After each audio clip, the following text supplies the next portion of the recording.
welcome to another I Am John Cullen podcast. This is John Cullen. In this episode, we're going to take a closer look at means, motive, and opportunity. Step 1 is to acknowledge that there's no evidence that Stephen Paddock shot anyone at the Harvest Festival. There's no gunshot residue mentioned in his autopsy. There does not appear to be a broken window in 32135. And there's no ballistic connection between the weapons in the room and the victims. In this footage from Josh Bitsko's body cam, we don't see 1,000 spent shell casings on the floor. We don't see the broken glass. It doesn't appear that the window has been broken. We run a couple different filters on the same footage, but it just does not appear that there's 1,000 spent shells, and that's most likely because that window's not broken. We watch this footage looking for 1,000 rounds of brass casings on the floor. By the window, we don't see them, and we don't see the window being broken either. If the window isn't broken, where Brett Brosnahan is walking now, if that window's not broken, and there's not 1,000 spent casings under his feet, then Stephen Paddock didn't shoot those people. Since we only have one body cam from all these officers that are inside the suite, there's only one body cam that's been published. The autopsy does not mention gunshot residue, and there's no ballistic results matching any of the victims to these weapons that are in the suite. So neither the FBI or the LVMPD presented this ballistic evidence that ties the weapons in the room to the weapons that were used to kill and to injure the people at the concert. So the next major gap in the narrative is the fact that there's no video or photographic evidence of gunfire coming from room 32135. We don't have any of the police mentioning it on body cam. We don't see it on any of the footage. And some of the footage has isolated room 32135 fairly well.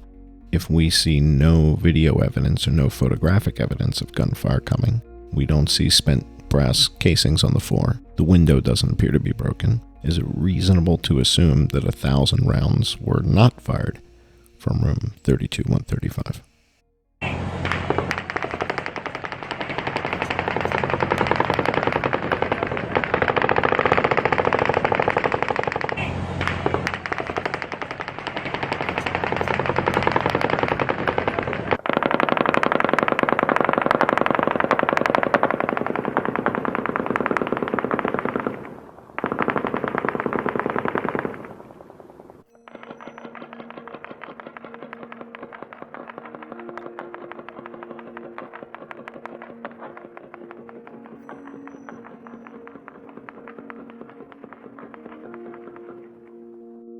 So when we watch these clips, it's pretty clear that there's no evidence of gunfire coming from 32135.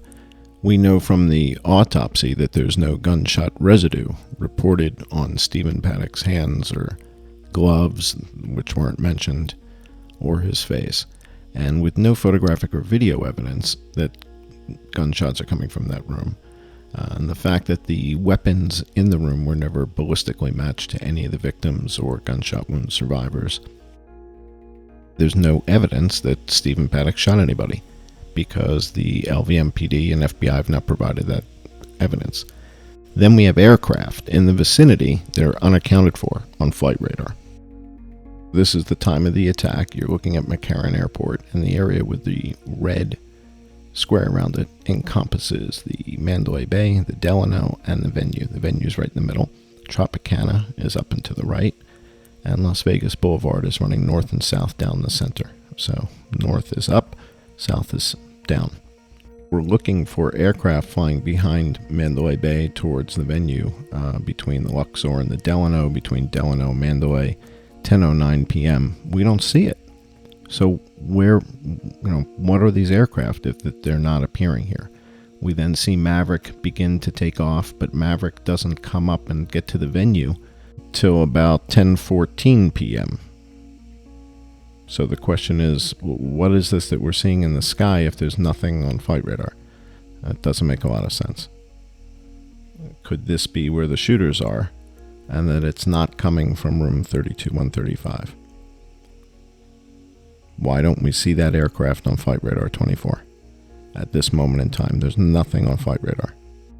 So now that we've accepted that this is potentially an aerial assault, we go looking for who would have the means, the motive, and the opportunity to pull something like this off. We look at the usual suspects. Would this be Venezuela? Would this be North Korea? Would it be China? Would it be Russia? Who would have done something like this?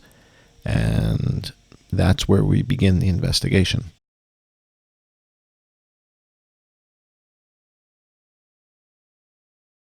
We wondered who would do this. If you can figure out the motive, we'll figure out who the killers are. So the next step in the investigation, since we don't see evidence of gunfire coming from room 32135, and we do see evidence of these rogue helicopters, is we start searching for, are there any other countries that have helicopters in the United States? And it doesn't take long to find out that we've been selling helicopters to Saudi Arabia and delivering their helicopters to them in the United States and training them on how to use them in the United States. So when we talk about the means, do you have the means to pull off the attack? It appears that the Saudi Arabian National Guard has the means. They have helicopters, and they have them in Mesa, Arizona, at the Boeing factory, where they train on how to use them. So 3 of their helicopters are kept there. Now, this is unlike other countries that might be considered enemies of the United States. North Korea does not have helicopters in the United States. China does not have helicopters in the United States. Russia does not have helicopters in the United States. The question is, does anyone else, any other countries, keep their helicopters near Las Vegas, close enough that they could pull off a mission in and out of Las Vegas, put them away, and there's no helicopters missing the next day? Who could do that? Well, we see that the Saudi Arabian National Guard has helicopters in Mesa, Arizona. Why that's important is because that establishes the opportunity and the means. They have the helicopters, and the helicopters are close enough nearby. Thank you for listening to this podcast. More to come.